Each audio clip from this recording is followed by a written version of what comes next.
Yeah, hi. That's a big introduction, isn't it? That's quite a scary sort of. So yeah, hi. It's great to be here. I guess what we hope today. So yeah, my name's Matt. This is Lou. I'm deputy head, and Lou is, you can correct me if I'm wrong, but highly specialised speech and language therapist and behaviour specialist and assistant head teacher who leads our therapy team.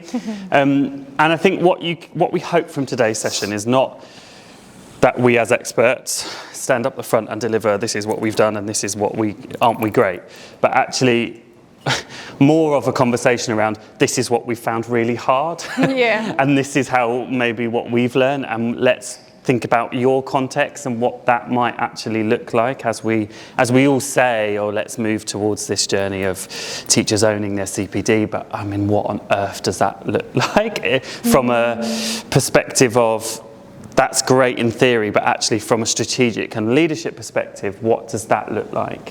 What does that look like in terms of process? What does that look like in terms of accountability? And how do you manage that sense of, we want people to own their development and we want them to coach and reflect and be self-reflective, but actually what happens when they can't do that, or they actually are not at a place where they can do that, or we've supported them to do that, but it just isn't working quite like we want it to. And so, yeah, we're going to have those hopefully sort of practical conversations. We're going to get you to do some stuff. Hopefully we're going to talk a lot less than you, and you're going to do a lot of sort of talking in your teams or with the people that you've come with. So that's hopefully what we're going to do a little bit of.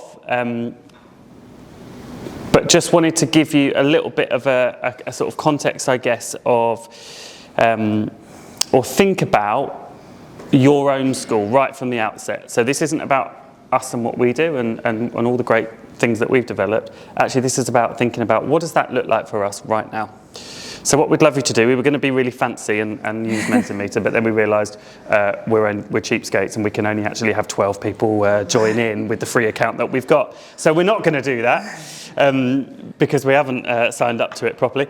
So just on your tables, either in a notebook or on the flip chart paper that you've got around you, either in the teams or individuals that you came with, just if we said to you, right, the culture of teacher improvement in your school, so it's culture of teacher development, CPD, working towards helping every teacher move that into that next step, what 3 words would you use to describe that in your school, your setting right now? And it'd be really interesting to just take the temperature where people feel they're at. Just 1 minute, scribble it down, 3 words in your notebooks or on your flip chart, and then we'll just shout some out, because it'd be really interesting to see sort of where we're at currently. Okay, cool. If we just go around the tables, would somebody just mind, or maybe 1 or 2 people, just throw a word out that this is not about what we're aiming to and what we think we should have. This is about being really honest, like what actually is happening right now in our practice, and where do we want to be. So just chuck some ideas out for me. Let's start with this table over here. Where did you guys come up with? One of the things that we said was supportive in schedule, and then in progress. Yeah. So constantly thinking about what that looks like. And we were having a bit of a chat on our table about the constant changing cohort of our kids, and how do you move teacher development quick enough when the context of your kids is changing faster than your teachers can keep up with. It's a real it's a real challenge. I'm not sure whether we actually said we're from a special school context. Oh yeah, so we didn't really introduce ourselves as that. So we have 290 super complex youngsters, mostly with ASD, most of which are non-verbal. So that, and we are, our biggest challenge at the moment contextually in terms of teacher development is battling against this national picture that basically says our kids' needs are changing quicker than we can keep up with. So your cohort that you have 1 year as a teacher will be different to the kids that are coming next year. And that's really hard and really a real challenge to keep your teachers at that level of self-reflection on a weekly, daily basis, because I don't know whether we've got any other special colleagues in the room, and I'm sure that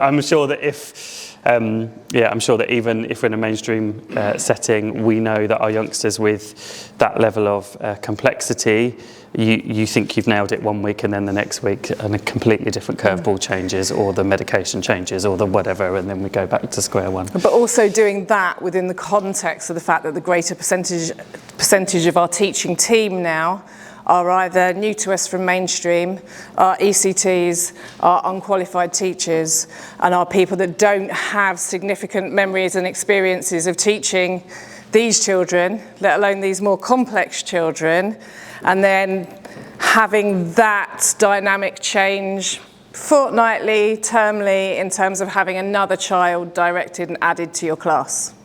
So the dynamic changes again. Yeah. Yeah. Any other tables want to culture. share? Where are you at? Let's go to this table.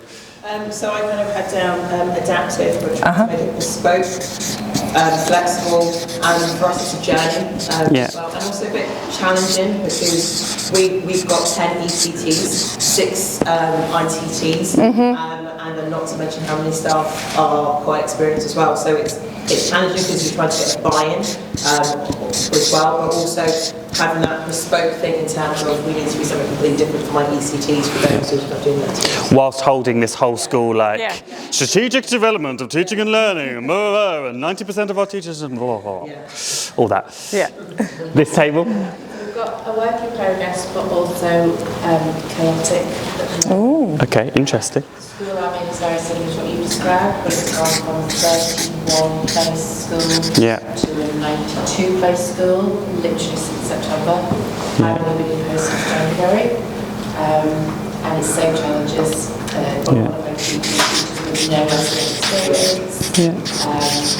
Vast amounts of support staffing and assistants who now need to work in And how do you support those teachers to remain resilient in that so they can be reflective? That's our biggest, we can say, let's have a reflective conversation.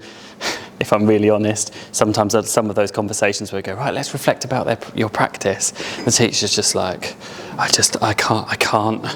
I'm not in a place where I can do that. Hard. Today was too hard to do that. So it was, it's a real managing what we want to achieve, but actually understanding the reality of where our teachers are at in terms of the context in which they're operating in.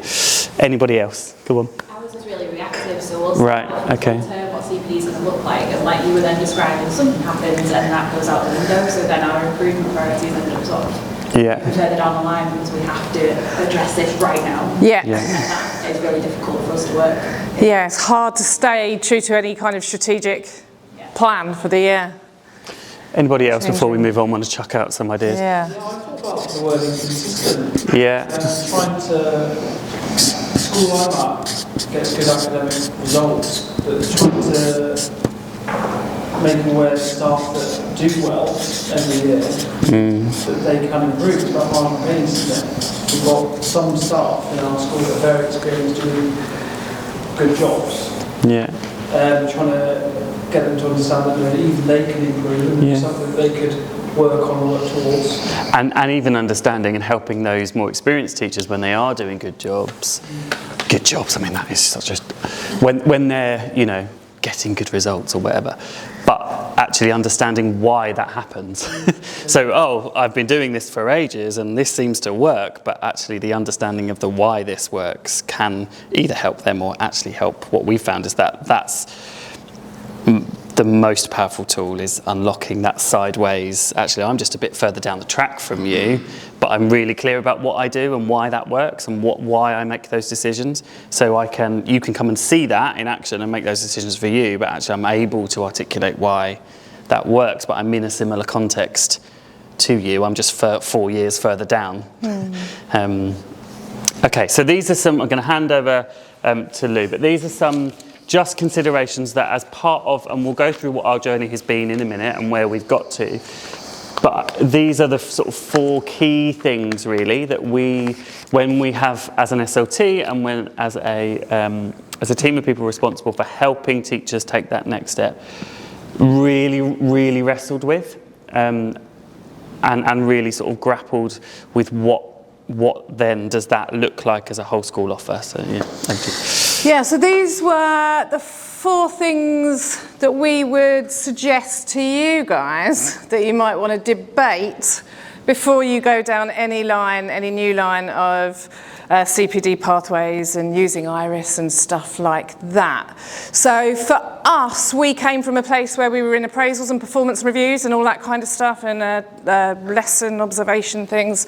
And actually what we needed to do first of all was to understand, is your appraisal, your discussion about your improvement, however that looks for you, is that about your career and your aspirations and the courses you want to go on later down the line? Or is it actually, let's bring this back home to your classroom practice? How is your classroom practice? So instead of having an appraisal type discussion that looked at the wider knowledge bits, this time we've brought that really in tight and said, actually we're going to think about your skills in the classroom, something that you can decide to focus on, that you can video. So that was the first thing. So were we thinking about everyday impacts in teaching, or were we thinking about a teacher's knowledge in 6 months? And maybe both of those things are important, but for us right now, in our special school, what's happening in front of the kids in the classroom was the most important thing to focus on. The second biggest debate in amongst SLT, and I mean remains hard, remains a balance, is can we move to a position where we presume that everybody is competent in their role, versus going, you need to do better and I know what you need to do. So this came out of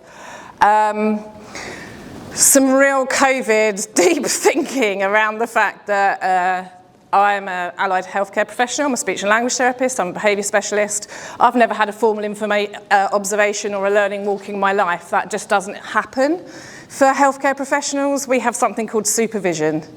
Supervision happens every month. It's a meeting that I direct as my personal growth as a professional. It's not anything that my line manager says, you need to be better at this. And that is just the way the system works. And then I say, oh, I really, really need help. Can you come into my groups? Show me how it's done. I'll learn from you. And I don't have any of the issue of feeling judged, feeling in a wonky place about that, because it's just, supervision is just a beautiful thing that we all look forward to in the healthcare profession if it's working well. So therefore, why can't we presume competence? Why can't we have this model? Why do we all have to worry about being observed or making our videos? But then at the same time, Matt's holding quality of teaching and learning and Ofsted. We're in our Ofsted window and we know that it needs to look like this. So we'll think about that again later in terms of different people and different cohorts. The next thing which leads on to that is we know from so much of the research and from the EFF that the best CPD is self-directed and it's collaborative. You learn better when you have decided that that is the thing you want to learn about, rather than being told that is the thing you're not so good at and you've got to learn to do better. So we really need to think about who's driving our professional development journey and the roles of coaches and coachees and how that would work.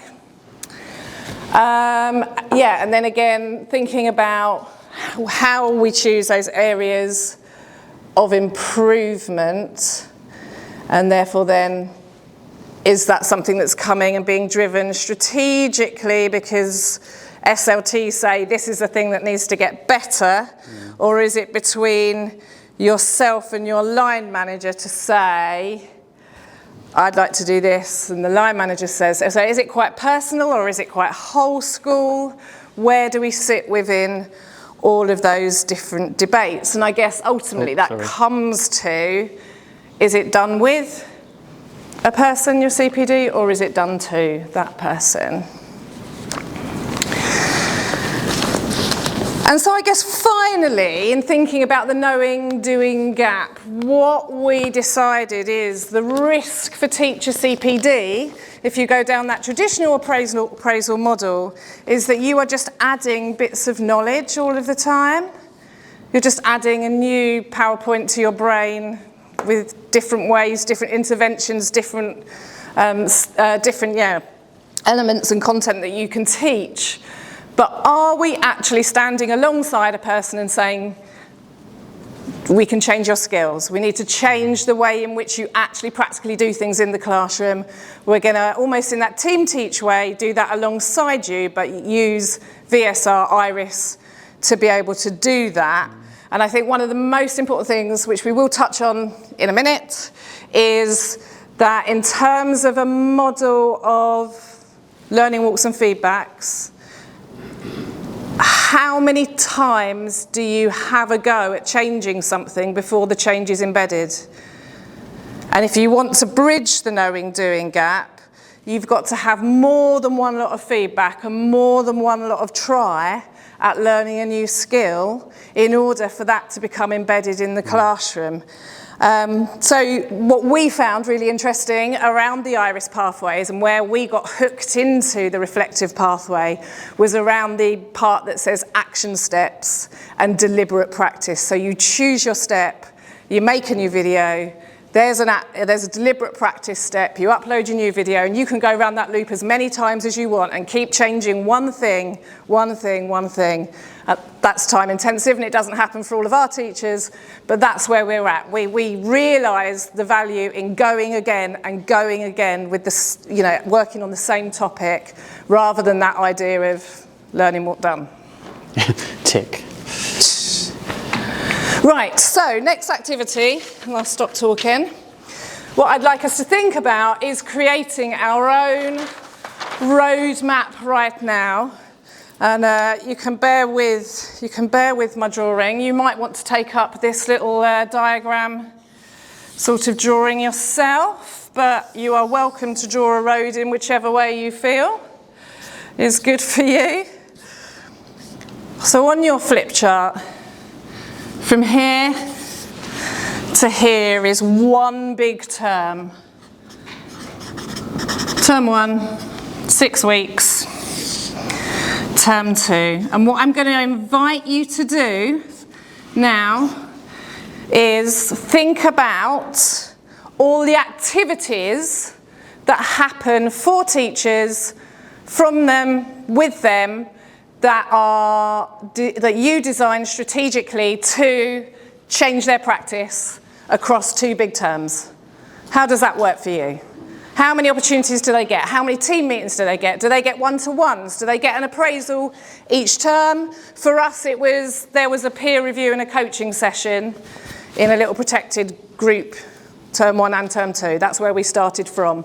But if you could just then plot in your little weeks, week 1, week 2, potentially your activities, team meetings over here, one-to-one, and when we end up in a learning walk and then we get some feedback. However that might be, it might be a coaching session, however that might be. If you could just plot all those activities for me across the 12 weeks. What it is right now, please. What it is right now, what you are doing. So it's just 2 terms. For us, we're cyclical across 2 terms, so we have that plan, but whatever it might be, could think about it, 5, You've 6. got flip chart and Sharpies on your table. You can be as creative with your roads as you like. Does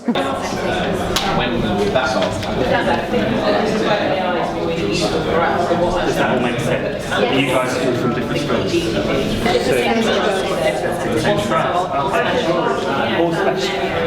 So we're post-19, so community teacher, primary, Susan head of what do we need to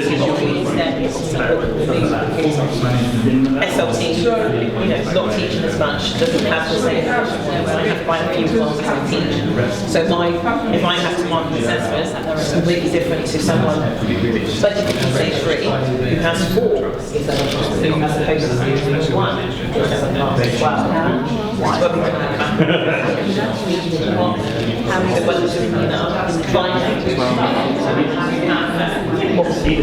Okay, we're just going to bring it back. I know that we're probably not to the end of that conversation, but we are going to revisit the roadmap in a minute. So this isn't the end of the roadmap conversation. It will be a useful tool for conversation that we continue for the rest of the session. So you can still add to it as we go. Please don't panic. Just have a final couple of thoughts and sort of points of challenge around that though.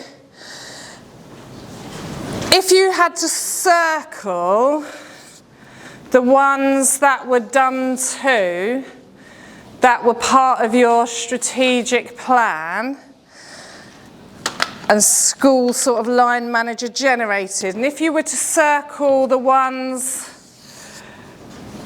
that were self-directed and had a coaching model in which you felt teachers were really in charge of, what colour or how many circles would you get in each area? And actually, is it the point that most of your teacher CPD is done to, or is most of it done with?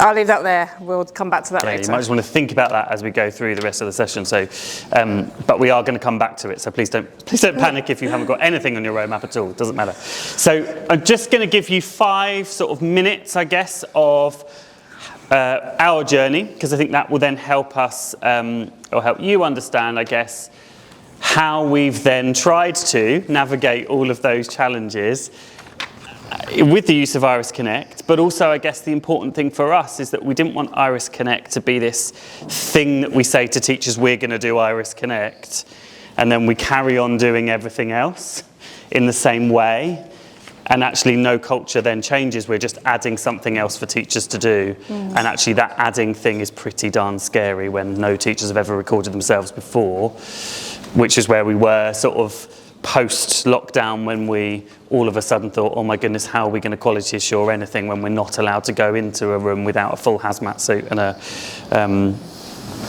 a mask. So this is sort of our journey very quickly, and I won't bore you with the ins and outs of it, but this is sort of gives you some context, I guess, because and the reason why this is important is that you might think, actually, well, we're here. We're still here with Iris, or actually we're sort of getting to this point, but we'd like to be there, or well, you might think, actually, no, they're talking a load of rubbish and we don't want to be anywhere near it. But just so you can see where we've been. So, like I said, sort of prior to COVID, we were operating quite a traditional, formal model of monitoring and quality assurance, which looks like formal observations twice a year, which you'd get given the date of, and then learning walks that we would then do outside of that, and we would have a conversation that then says, this is what I think as the expert is your feedback points and areas for development, and the teacher would say thank you very much and then file that and carry on doing what they were doing, and then we'd see the same points of development in the next formal observation, and we'd go, oh my goodness, what has happened? Why has nothing changed? And we would start to go, well, these are the teachers that we're worried about, and these are the teachers that we're not. But actually, every time we had that conversation, the teachers we were worried about were the same, and the teachers that we weren't worried about were the same.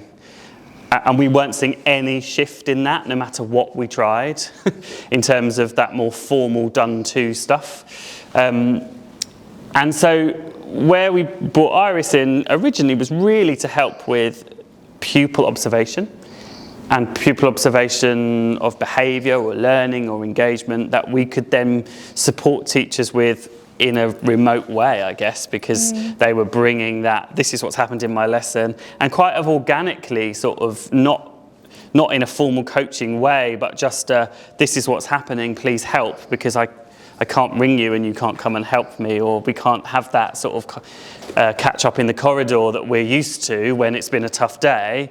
We were forced into that sort of the start of our sort of VSR journey, really. And then over that, as we came back from COVID, we tried the whole learning walk formal observation thing again. I think we said, we said in our,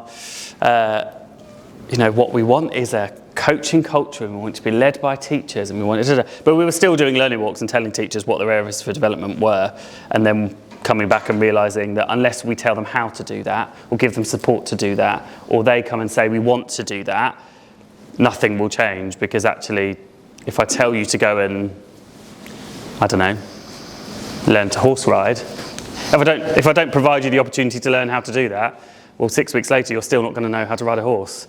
And it was that sort of conversation that prompted a lot of debate, if I'm honest, within our SLT. So we're talking a lot about teacher development and teachers changing attitudes. It was a real journey that we had to do as a leadership team first, who'd been in this model of more traditional feedback loops for a long time. And so now we're more at a place, or sort of prior to this year, where we've really delved into the bespoke stuff, we got to a place where Iris was forming the basis of sort of coaching conversations every term and a peer observation group discussion every term. But we were still doing a very formal, not lesson observations, but a more formal learning walk style monitoring cycle, where, as you know, qualitative teaching and learning lead, I had a record of everybody's learning walks and everybody's areas for development, and then what they were going to do about it, and da, da, da. And so we said we were more sort of bespoke, but actually we were still in a place where there were two very different camps. So what has really helped is using, however, the biggest part of this getting from here to here, and the bit that you can't see in the middle, was supporting teachers to understand that filming yourselves and talking about it is okay, and it doesn't mean that anybody is going to, you know, the world is going to crumble because somebody saw that happened. And so a big part of that journey was working with teachers to shift their beliefs before we could then move into, okay, we've got the idea of VSR solid with our teachers and they understand what it is. Some of them are still terrified of it, but at least it's embedded as a practice. Now where we're at is looking at, okay, well, how does that as a tool underpin quality assurance, monitoring, teacher development, CPD, all of those words that we use to describe how we essentially move teaching and learning on. So this is where we're at now. So, and these are some examples. We made a decision, and it was a decision that probably took about 6 months of debate with our SLT, backwards and forwards. We made a decision that we were going to do away with this document that said Danecourt's quality assurance monitoring cycle, which said in term 1 we will do learning walks, and in term 2 we will do this, and and these are the activities, the monitoring activities that we have. And we're going to go to a model, which still makes me slightly anxious, that says we're going to trust the research that if we upskill our coaches and we upskill our teachers enough, teacher development will happen by proxy. Teaching will improve because we trust our coaches and we trust our coachees enough to go, over to you. We're going to provide the scaffold, we're going to provide the ways to do that, but we're going to try and understand and really put into practice, because there's a difference between saying this is what we want and this is what we actually do on the ground. We're going to try and understand that the people who call themselves SLT actually don't know what that teaching needs to look like in every single classroom all of the time for every single child. Because what I need, as somebody who oversees quality of teaching and learning, is to know that the experts who are a bit further down the line are coaching and supporting the people behind them. Because they're the experts in the rooms, especially in our context. Because, jeepers, if you threw me into one of our super complex engaged pathway classes and said you've got to teach for a day, I probably would be crying by the end of the day, because I just don't have that experience and skill. So we decided, we worked with Iris to create these 2 bespoke pathways. One is a peer review pathway and one is a reflective coaching pathway on Iris. And so the way we have presented that to our staff is we run 2 development pathways across the year on Iris, and the expectation is that you have 2 of those running alongside each other. And the heart behind this is because this one, and I'll go through exactly how it works in a minute, but this one is very much about coaching with the expert in your field. So our coaches are leaders who have experience of the classes that they oversee and the pathways that they oversee, and they have, I guess, the expertise to be able to do that instructional coaching in a way that's going to support those teachers that maybe have never been in those types of cohorts or classes before. So that is a more within sort of a line management-y type structure. So your coach is someone who would meet with you on a regular basis, you would already have a relationship with, but also has knowledge of what your classroom context is. So for the special schools that are here, we are organised into 4 different tracks, or phases if you like: inquire, explore, discover, engage. They have different levels of learners in each. There's a middle leader that is a track lead, and then their track lead is line managed by an assistant head, and it is the assistant head and the track leads that are the coaches for the teachers in their track. Yeah? Yeah. So that they are the people that understand the learning and how that should look in the track that they lead. But one thing that we were really keen on, and one thing that had worked really well sort of post-COVID, is this idea that actually it doesn't need to be someone who has more knowledge than me that coaches me all of the time. We need different input from different people. We need different perspectives. And actually, when we did this activity, we realised that the input that our teachers was getting was quite narrow, because they were having lots of meetings and lots of opportunities, but it was only with that one person. So this is where our peer review pathway sort of comes in.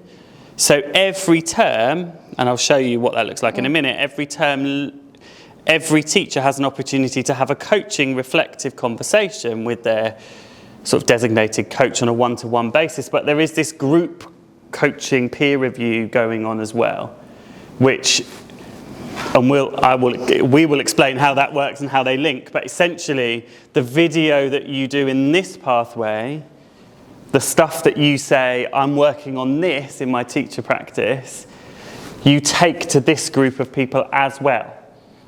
So you're not doing another video, you just take the same thing. And these groups are HLTAs, they're unqualified teachers, they're people who've been teaching 20 years versus therapists as well join in. Our therapy team join in. So it's a real collaborative, right, let's all just look at this wonderful, beautiful thing that's happening in front of us and let's celebrate what's going on.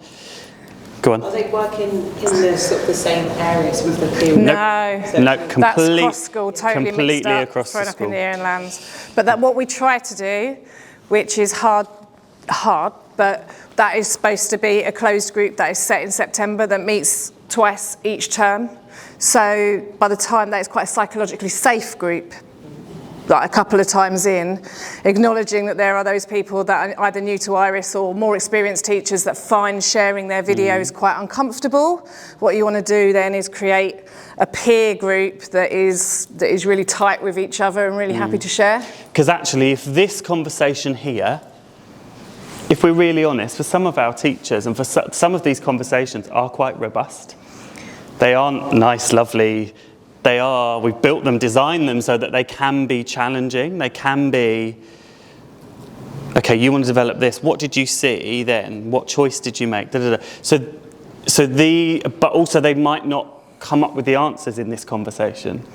They might leave with more questions than they went into. And this is the point of this group, so that they can take that and go, right, this we got to hear in my coaching conversation with Lou.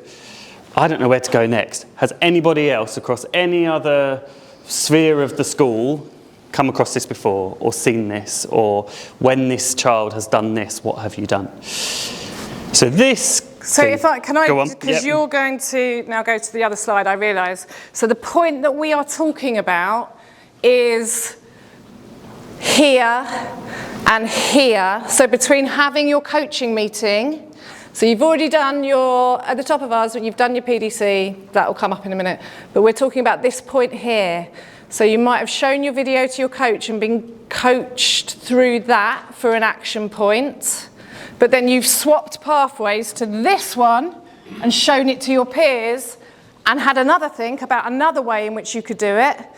And then the second video, which we'll come to, which is the most important part, is this part of deliberate practice. So you go and make the changes. Yeah. But Matt will tell you how we do that. And we are going to get to looking at your model. We're going to run out of time. Less talking, I know. Sorry. How much time have we actually got? It's okay. So, this has culminated in what we have launched this year, which we have termed our Danecourt Coaching Pathway. And I should say that, and we won't have time to talk about it now, but this is for our sort of general teaching cohort. So our ECTs, our HLTAs, those guys have a slightly different offer because we understand that they might need a slightly more direct or mentory or more, more frequent. So this is for our more general teaching cohort. However, our ECTs and HLTAs do jump into this at various points. Yeah. So what we were really keen on is that we didn't have a professional development appraisal conversation that sits over here and then a teacher development CPD conversation that sits over here. Like Lou was saying, we don't want teachers telling us that they want, for the 50th year in a row, that they want to learn more about Makaton. I don't care anymore about your need to want to be a Makaton trainer. Like, that is not going to happen. We need to think about how you're going to support that child to get to here in your teaching practice. So it's about teacher development, and so and teacher development, teacher practice development, rather than career development. Yeah, knowledge development. So at the start of term 1, so it's important to say that this runs on like a term 1. So when we get to term 3, this just repeats again. So it's just a 2-termly cycle. We agree a focus as part of our sort of professional development conversation. That teacher then completes that documentation, and what's really lovely about the pathway we've bespoke with Iris is that we can upload that to Iris. So that forms the basis of what that teacher is working on, and that then gets adapted every time. So by the end of the year, you've got this document that shows this is what I've worked on, this is the review, this is what and you can go, well, this is my journey across the year. And then we agree a focus, and then we arrange a coaching meeting, and I'm not the best person in the room to demonstrate this, but I'm sure you can have a look in the break around how we actually do that. But what's nice about this pathway is that there are coachee tasks, but you can't move forward in the pathway until the coach has also done the thing. So there are jobs on each side. So it's such a structured way of going, actually, this is the pathway that we're working through. This is the next step. This is the bit that you need to go and do next. So it actually doesn't matter if you're in week 2 or 3 or 4 or you were off sick or whatever. It's a very clear, this is where we're at in our pathway. And the Iris video is recorded and uploaded. The pre-meeting tasks happen. So that's where the coach, so as a coachee, you'd record your video and then you would reflect on your own video. The coach would watch that video separately and reflect on it, and then we would come together and have a coaching meeting down here. And then, like Lou said, the important thing out of that is that then you agree, right, what are you going to change? What's the micro change that you're going to make next term around the same focus? So you're going to go, you're going to think, you're going to take it to your peer review your peer review group, you're going to make those tweaks, and then you're going to record that deliberate practice step as another video and upload it again. And what we found challenging within all of this, or what I found challenging as someone who has to talk about qualitative teaching and learning in the school, is, and what I first was like, oh, this gives me such fear. I don't want to get to here to realise that it hasn't worked, or that we need some more support, or that we need to move quicker, or we need to put some more bits and pieces in. So actually, what we have done is we've put a learning walk here at the end of those 2 blocks, so that that's almost your quality assurance piece. You get to the end of that coaching session, and actually the accountability or the question comes at the end of, okay, well, has that actually transferred into your practice? It's all very well and good you filming a video that might be the 12th time you've done it and you've brought it to your coaching meeting and it all looks lovely, but actually what are we seeing when we just walk in and see what's happening around that particular focus. And I should say as well, you know, I guess the expectation culturally in our school that our leaders are in and out of our classrooms all the time. So I don't need a formalised learning walk on Tuesday the 9th of whatever at 9:30 to tell me that I'm worried about this teacher or to tell me that this teacher is doing amazing things. I should know that already as a leader because I should be in there enough.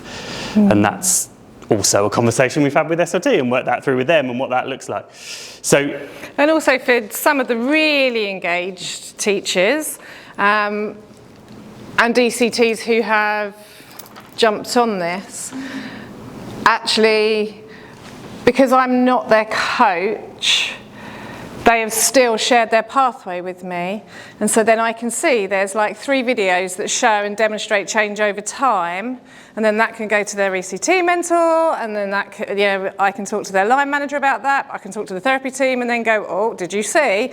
We can still add in more communication ideas, we can still, but then you've got that with their PDC, with the coaching conversation, with 3 videos and with a final reflection that is all stored within our reflective coaching pathway, and it's all there. Should we need to go back to refer to it? And yeah, it's really nice to have come away from those EBI, what went well at EBI, pieces of paper that we used to type up and save in people's personnel files and stuff like that. Yeah. I wonder whether just for time, it would be a good idea, just also so you're just not listening to us talk for more time, is whether we jump up to the next activity around roadmap. So if we just jump to this one, maybe. 14. No, carry on. So what would be good is if you now go back to your roadmap and you just have a look and do the activity that Lou had mentioned previously around identifying the done to and the done with on your activities currently. But now, having, I guess, seen some ideas or having listened to that, is there anything, the other question is, looking through your roadmap, what opportunities, or are there any, or how many opportunities do your teachers have in your roadmap to go back and look at the same thing? So that where is deliberate practice currently happening in your model of CPD and reflective practice?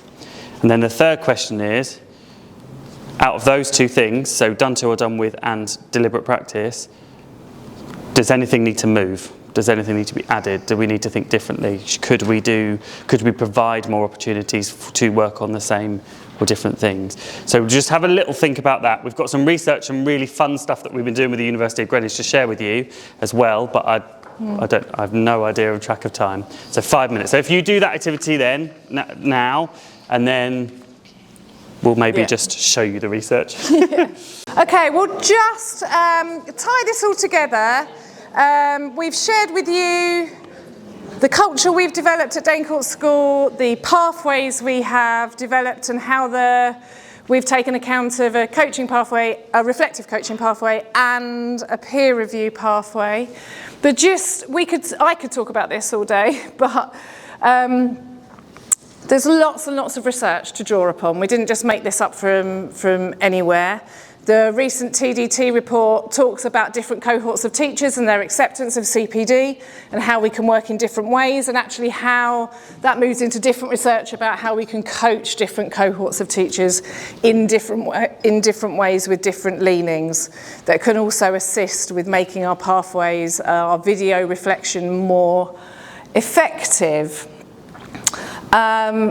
But yes, the greatest thing is about revisiting and refining one particular skill and having many opportunities to do that so that it embeds, and that the culture of a single feedback and leave it alone is not the thing that is going to develop our teachers over time, and that the IRIS VSR approach to that gives us the opportunity to look again and notice something different and use language to notice. I notice when you did that, this happened. I noticed when you didn't do that, that happened. What happened with your TA team? There's so many things that you can use that video to then also reflect on. So it's really, really, really of benefit. Yeah. Anything else you want to add? No, because we could keep going, but yeah. What's really exciting, and we will absolutely share at the end of when we get there, is that we're working with the University of Greenwich at the moment to take all of this and go, well, does it work? Please help us. So they're working with us to do an action research project around the efficacy of running this with different cohorts, but also then working with our teachers, we had our first one on Wednesday. It was fascinating to see the teachers sitting there like this going, oh, yeah. And the ECT who's been there, 6 months going, oh yeah, this is amazing. And they came in and worked with our teachers about teacher belief and teacher agency and shift and in hopefully in a really safe, lovely way, we're going to work, because we're still on a journey with helping teachers accept this and understand it and be okay with it. So we've sort of engaged them a bit really to say, or from a research and study perspective, come and help us convince these guys that it's okay. And so hopefully we'll get to the end of that and we'll have lots of lovely research and reports and stuff that we can share with you. And I'm sure I'm speaking on behalf of these guys, but I'm sure that if there's some magical way of actually physically showing you, maybe in the lunch break, if you wanted to see what one of our pathways actually looks like. I don't know whether you can see ours particularly, but I'm sure that they'll be able to talk you through what that actually physically looks like in terms of, because I'm a see it person. I need to actually see what that would look like in terms of if I was using it. I'm really sorry we've gone over. Thank you very much. Sorry for running over, but thank you very much for listening.